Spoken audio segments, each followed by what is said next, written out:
Hello student, आपका स्वागत है स्टेनो चैम्पियन क्लासेज में। आज मैं आपको 100 वर्ड पर मिनट की डिक्टेशन देने वाली हूँ। डिक्टेशन स्टार्ट होती है 5 सेकंड बाद। स्टार्ट। 18वीं सदी में भारत वैश्विक अर्थव्यवस्था का लगभग 25% हिस्सा हुआ करता था। वस्त्र उद्योग उसकी समृद्धि का केंद्रीय आधार था। भारतीय कपास पूरी दुनिया पर छाई हुई थी। सूती वस्त्रों का निर्यात यूरोप, अमेरिका और एशिया के बाज़ारों में होता था। फिर ब्रिटिश आए। उन्होंने सूरत में व्यापारिक बंदरगाह स्थापित किए और छोटी छोटी फैक्ट्रियां बनाई। 1757 के बाद जब रॉबर्ट क्लाइव ने प्लासी के युद्ध में बंगाल के नवाब सिराजुद्दौला को पराजित किया, ब्रिटिशों ने भारत के वस्त्र उद्योग पर नियंत्रण स्थापित कर लिया। कुछ ही वर्षों में कपास व्यापार का विनाश शुरू हो गया। अंग्रेज लंबे समय से सूती वस्त्रों की लोकप्रियता को लेकर चिंतित थे। 1700 तक यूके एक देश के रूप में अस्तित्व में नहीं था। उस समय इंग्लैंड और स्कॉटलैंड दोनों स्वतंत्र स्टेट थे जिनके अपने अलग कानून थे। 1707 में जाकर ही ये दोनों एकजुट होकर यूनाइटेड किंगडम बने।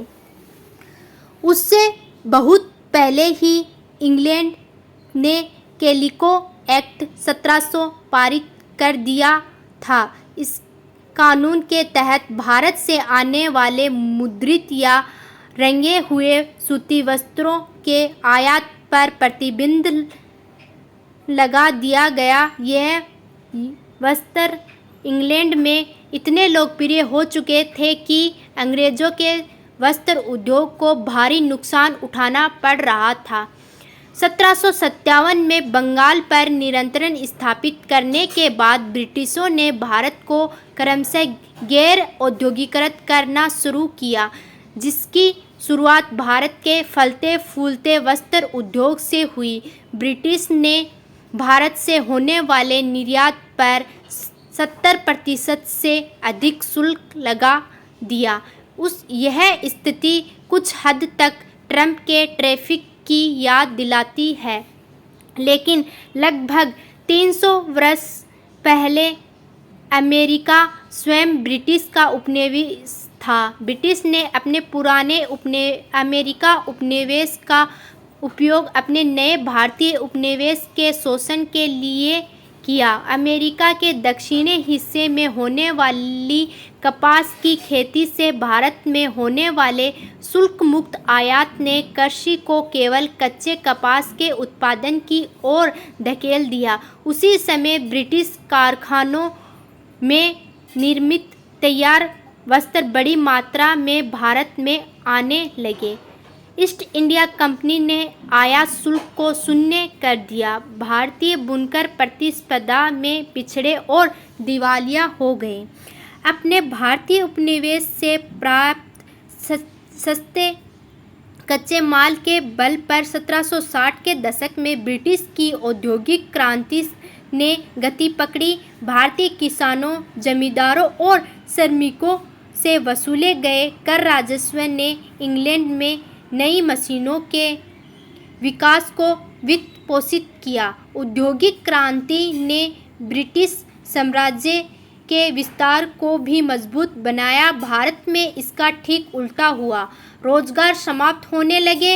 वस्त्र उद्योग के पारंपरिक केंद्र सूरत, ढाका और मुर्शिदाबाद कठिनाइयों, जनसंख्या ह्रास और समय समय पर आने वाले कालों के शिकार बने, जिनमें लाखों लोगों की मृत्यु हुई। अब 2026 पर आइए। ब्रिटिश उपनिवेशिक शासन की समाप्ति के लगभग 1790 वर्ष बाद स्थिति पूरी तरह उलट चुकी है।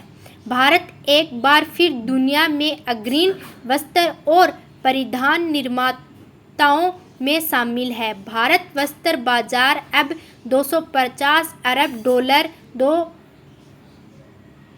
से अधिक की बिक्री का प्रतिनिधित्व करता है। भारत एक बार फिर दुनिया का सबसे बड़ा कपास और जूट उत्पादक भी है, जिसकी वैश्विक बाजार में हिस्सेदारी 35% है। कपास उद्योग प्रत्यक्ष रूप से 4.5 करोड़ से अधिक लोगों को और अप्रत्यक्ष रूप से लगभग 10 करोड़ अन्य लोगों को रोजगार देता है।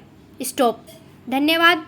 आज की वीडियो मैं आपको 100 वर्ड पर मिनट की दी, आपको इसको हिंदी में ट्रांसलेट करना है। यदि आपके शब्द छूटते हैं 10, 15 या 3, 4, यदि 5 से ज़्यादा शब्द छूटते हैं तो आपको इसकी 2 बार प्रैक्टिस ज़रूर करनी है, और इससे ज़्यादा छूट रहे हैं तो आपको 3 या 4 बार लिखकर प्रैक्टिस करनी है। डेली आपको 100 वर्ड पर मिनट की डिक्टेशन मिलती रहेगी। धन्यवाद।